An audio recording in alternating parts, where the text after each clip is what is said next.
Olá, tudo bem? Paz. Tenho uma palavra de Deus para compartilhar com você na reflexão bíblica, seguindo o plano de leitura em 13 de janeiro, em Mateus 15, Gênesis 22 e 23. E a nossa reflexão vai ter como base Mateus 15, dos versos 1 a 9. Se você está com a tua Bíblia aí, acompanhe comigo. Se não está, por favor, pausa o vídeo, pega a sua Bíblia, para que você acompanhe comigo na leitura, tá certo? E diz assim a santa e poderosa palavra de Deus. Então, chegaram a Jesus uns escribas e fariseus de Jerusalém, dizendo: Por que transgridem os teus discípulos a tradição dos anciãos, pois não lavam as mãos quando comem pão? Ele, porém, respondendo, disse-lhes: Por que transgredis vós também o mandamento de Deus pela vossa tradição? Porque Deus ordenou, dizendo: Honra teu pai e a tua mãe, e quem maldisser ao pai ou à mãe certamente morrerá. Mas vós dizeis: Qualquer que disser ao pai ou à mãe, é oferta ao Senhor, o que poderias aproveitar de mim? Esse não precisa honrar nem a seu pai nem a sua mãe. E assim invalidastes pela vossa tradição o mandamento de Deus. Hipócritas! Bem profetizou Isaías a vosso respeito, dizendo: Este povo se aproxima de mim com a sua boca e me honra com os seus lábios, mas o seu coração está longe de mim. Mas em vão me adoram, ensinando doutrinas que são preceitos dos homens.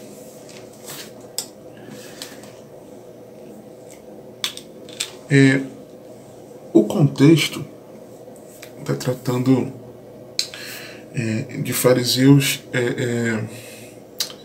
querendo prezar pela sua tradição e vão contestar, ao Senhor porque que os discípulos de Jesus não lavavam as mãos quando iam comer, e eles eram muito rigorosos, os fariseus, nisso.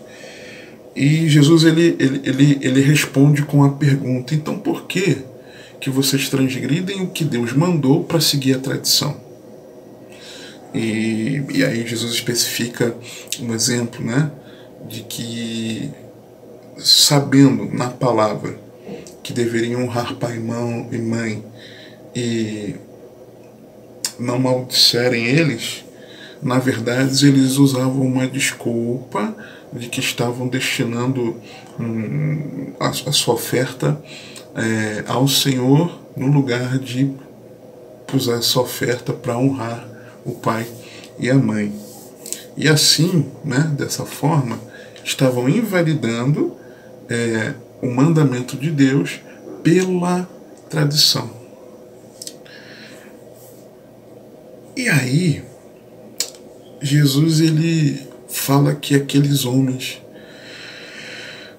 agindo assim, estavam com o coração distante de Deus, honrando com os lábios, mas com o coração distante de Deus. É como nos nossos dias, em que a igreja evangélica ela adota práticas e costumes que se tornaram tradições, são inegáveis, mas ou que elas são extra-bíblicas, elas não estão na Bíblia, foram além, ou talvez pior, de que serem antibíblicas, talvez não, certamente pior, de serem antibíblicas, contrárias a princípios estabelecidos na palavra. E os membros, nessas igrejas, não querem seguir aquelas tradições, quando tem gente ali que não quer seguir essas tradições, a pessoa é tida como um herege, vira um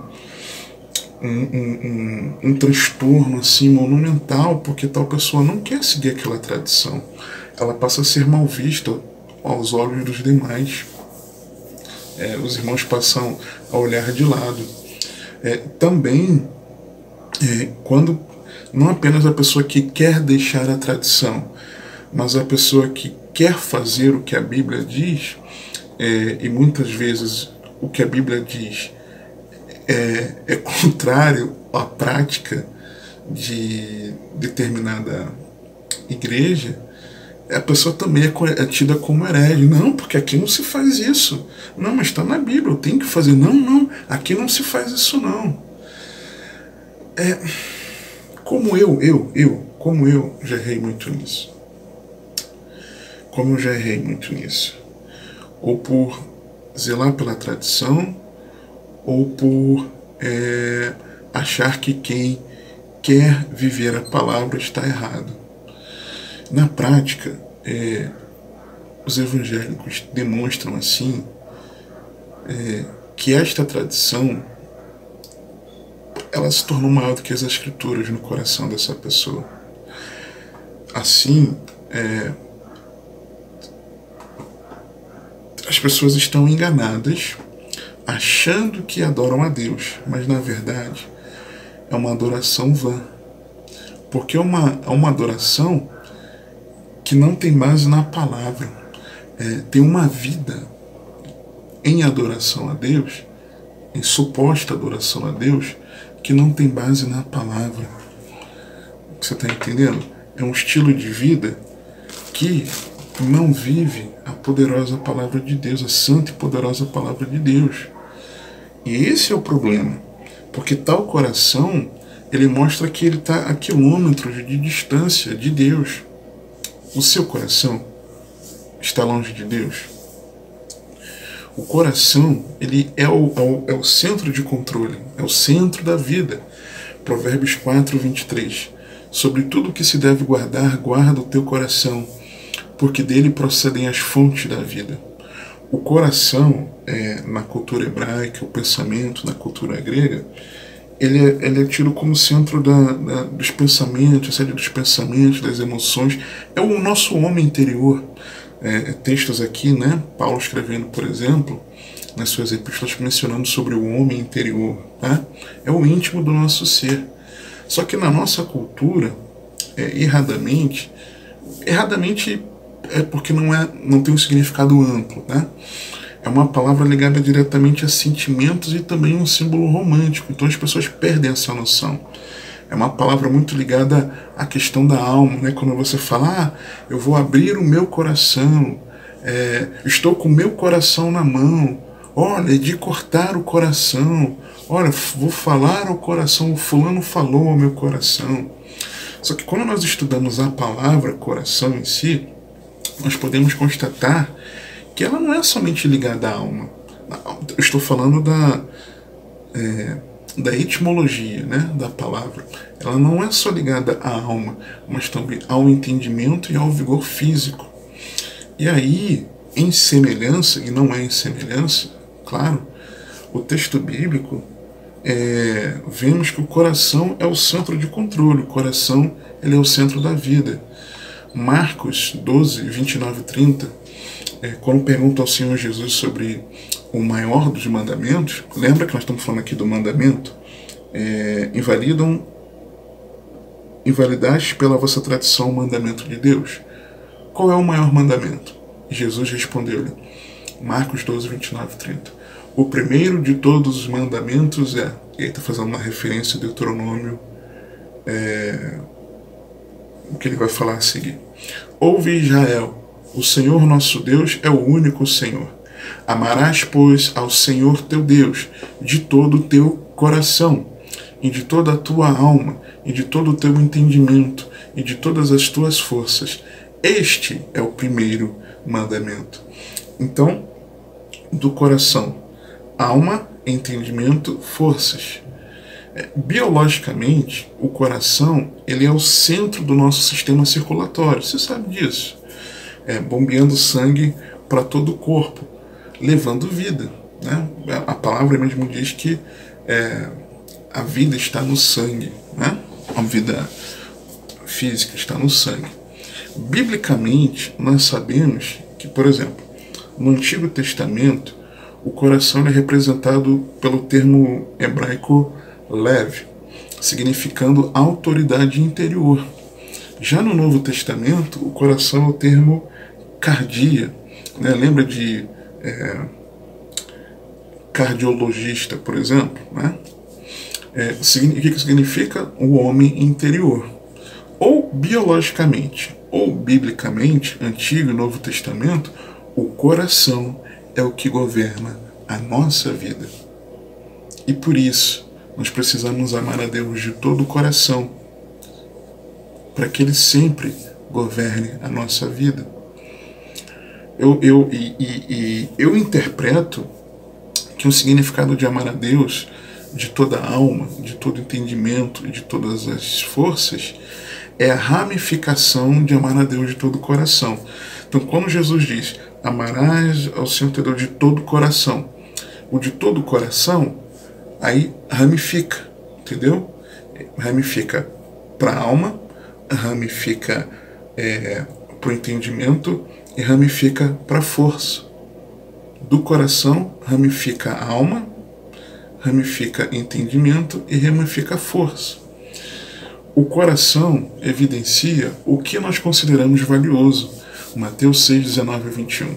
Não ajunteis tesouros na terra, onde a traça e a ferrugem tudo consomem, e onde os ladrões minam e roubam, mas ajuntai tesouros no céu, onde nem a traça nem a ferrugem consomem, e onde os ladrões não minam nem roubam, porque onde estiver o vosso tesouro, aí estará também o vosso coração. Nós estamos aplicando o coração com a alma, entendimento, força, naquilo que a gente considera de valor, naquilo que o nosso coração arde, vamos dizer assim. Então é nisso nós aplicamos. Não, isso para nós tem valor. O coração evidencia também a nossa inclinação, por que nós estamos dispostos. Mateus 15, 19, aqui mesmo no capítulo da meditação do dia 13, e onde eu estou fazendo essa reflexão, em seguida, Jesus vai explicar que o coração, que na verdade o que entra na boca não é o que contamina, né? Mas na verdade o que contamina é aquilo que está no coração. Aí no versículo 19, Jesus diz, porque do coração procedem os maus pensamentos, mortes, adultérios, fornicação, furtos, falsos testemunhos e blasfêmias. Então, se o que nós acabamos de ver, que um coração que não coloca valor em Deus e na sua palavra, e sim nas coisas terrenas, é um coração que está longe de Deus. Um coração cuja inclinação é o pecado, a natureza pecaminosa todos nós temos, inclusive aqueles que são de fato de Cristo. Mas quando o coração ele dá vazão aos maus pensamentos, às mortes, adultérios, fornicação, furtos, falsos testemunhos, blasfêmios, quando o coração dá vazão ao pecado, está demonstrando que a nossa inclinação está para o pecado e não uma inclinação a Deus. Você entende? O coração também evidencia a nossa visão sobre Deus, sobre quem Deus é. Romanos 1, 18 a 21. Porque do céu se manifesta a ira de Deus sobre toda a impiedade e injustiça dos homens que detêm a verdade em injustiça. Porque o que de Deus se pode conhecer neles se manifesta, porque Deus o manifestou. Porque as suas coisas invisíveis, desde a criação do mundo, tanto o seu eterno poder como a sua divindade, se estendem e claramente se veem pelas coisas que estão criadas, para que eles fiquem inexcusáveis, sem desculpa. Porquanto, tendo conhecido a Deus, não o glorificaram como Deus, nem lhe deram graças. Antes, em seus discursos se desvaneceram, e o seu coração insensato se obscureceu. Então, o nosso coração, ele revela qual é a visão que nós temos de Deus. Se o nosso coração não é um coração que glorifica a Deus com as nossas atitudes, isso está mostrando que a nossa visão sobre Deus está uma visão turva, uma visão obscurecida. O coração, ele também evidencia como anda a nossa fé. Jesus, ele falando em instruções finais para os discípulos e mais estritamente ali ao grupo mais fechado, em João 14, Jesus falando de que ele os deixaria, mas depois voltaria, Jesus diz assim: não se turbe o vosso coração, credes em Deus, crede também em mim. Ora, se não ter um coração turbado é crer em Deus e em Jesus, quando o nosso coração fica conturbado, quando nós ficamos demasiadamente preocupados, quando nós estamos ansiosos com as questões do cotidiano, quando o nosso coração fica um coração pesaroso com as circunstâncias, será que nós estamos crendo em Deus?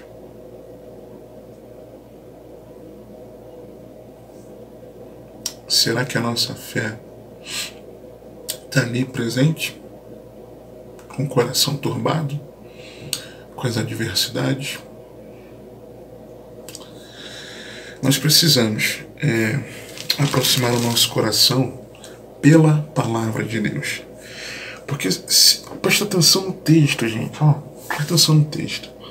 Se o Senhor está falando, versículo 6, vocês estão invalidando o mandamento de Deus pela tradição, e ele fala que em seguida, os lábios honram, mas o coração está longe, como o nosso coração pode se aproximar de Deus?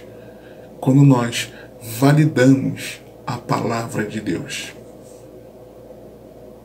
Quando nós validamos a palavra de Deus. Quando nós guardamos a palavra de Deus. João 14, 15 a 17. Se me amais, guardais os meus mandamentos. Quem ama a Deus, guarda a palavra de Deus. E eu rogarei ao Pai, e Ele vos dará outro Consolador, para que fique convosco para sempre. Como? O Senhor, qual é o jeito, qual é a evidência mais clara, nítida, de que nosso coração está próximo de Deus? Quando Ele habita em nosso coração. Qual é a distância mais próxima entre nós e Deus? É Ele habitar em nosso coração. Como isso? Guardando a palavra. E eu rogarei ao Pai, e Ele vos dará outro Consolador, para que fique convosco para sempre. O Espírito de verdade, que o mundo não pode receber, porque não o vê nem o conhece, mas vós o conheceis porque habita convosco porque Jesus habitava entre eles, e estará em vós, aqui dentro. Depois no versículo 21, aquele que tem os meus mandamentos, aquele que valida o mandamento, ok? E não a tradição, mas o mandamento, a palavra, não as tradições da religião, ok? E os guarda. Esse é o que me ama. É aquele cujo coração está perto de mim. E aquele que me ama será amado de meu Pai. E eu o amarei e me manifestarei a ele. Estarei perto, junto. Jesus respondeu, 23, Jesus respondeu e disse-lhe: se alguém me ama, guardará a minha palavra, e meu Pai o amará, e viremos para ele, e faremos nele morada. O quão mais perto estaremos no nosso coração de Deus, quando em nosso coração o Pai habitar, o Filho habitar, pelo Espírito Santo habitando em nós. O Pai, o Filho e o Espírito Santo habitando em nosso coração. Agora, como? Como então guardar a palavra de Deus para que nós possamos nos aproximar aproximar o nosso coração de Deus, estarmos sempre junto de Deus? Primeiro, aprenda a palavra de Deus. Salmo 119, versículo 7. Louvar-te-ei com retidão de coração quando tiver aprendido os teus justos juízos. Lembra o que Jesus falou? Com a sua boca, citando a referência lá de Isaías, este povo se aproxima de mim com a sua boca e me honra com os seus lábios, louvor dos lábios. Mas o seu coração está longe de mim. Aí Salmo 119, 7. Louvar-te-ei com retidão de coração. Então não é um louvor apenas de lábios, mas um louvor de coração. Quando? Quando tiver aprendido os teus justos juízos. Aprenda a palavra de Deus. Segundo, como guardar a palavra de Deus? Alegre-se nela. Tem gente que até aprende a palavra, mas aprende por obrigação, sabe? Você talvez esteja acompanhando essas reflexões. Vou acompanhar a reflexão porque tem que meditar na palavra, né? Você segue o plano de leitura. Crente tem que ler a Bíblia, né? Você não tem prazer lá no culto, né? Na hora da pregação. Tem que prestar atenção na palavra, né? Cristão presta atenção na palavra, né? Servo de Deus. Mas na verdade, você faz isso por obrigação. Não.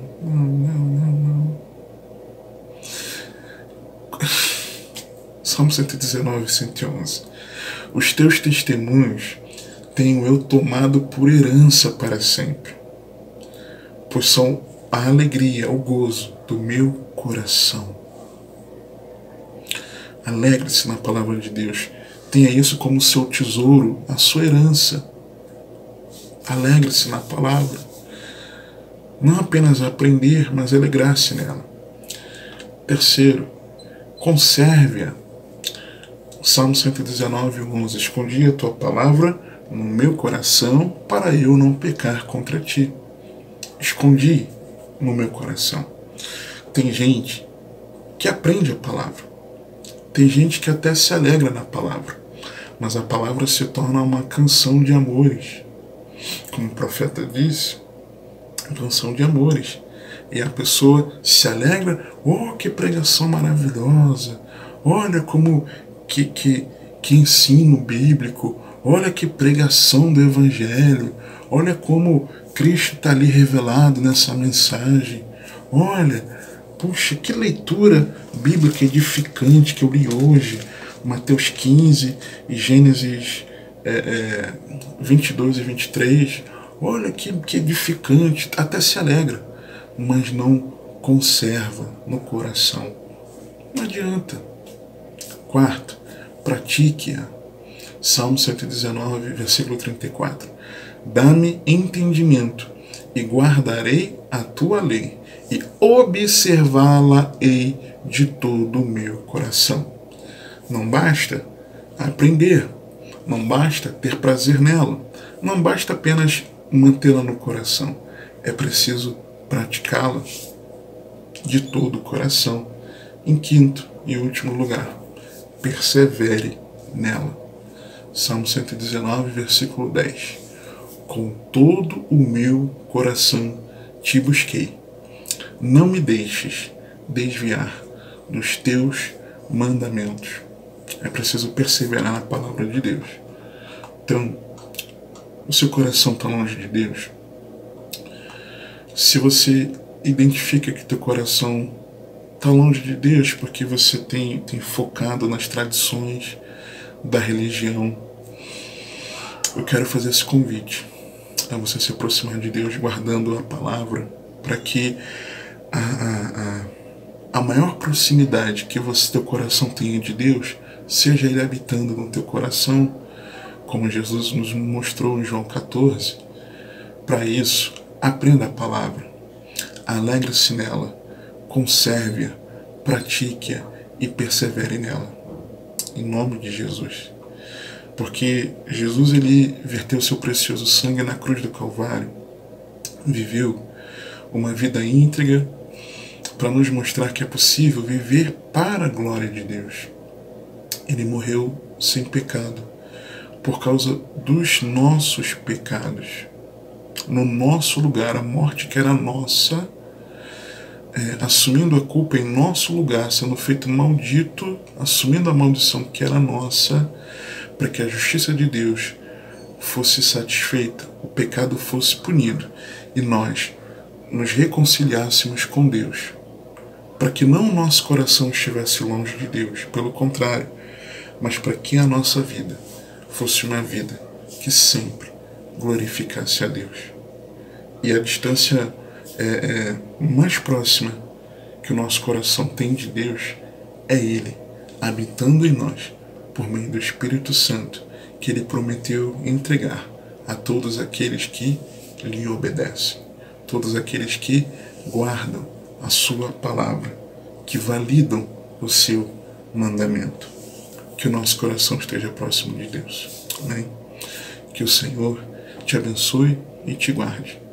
Que Ele te conduza e governe a sua vida, porque você tem acesso ao seu coração estar próximo de Deus, com Ele habitando dentro dele.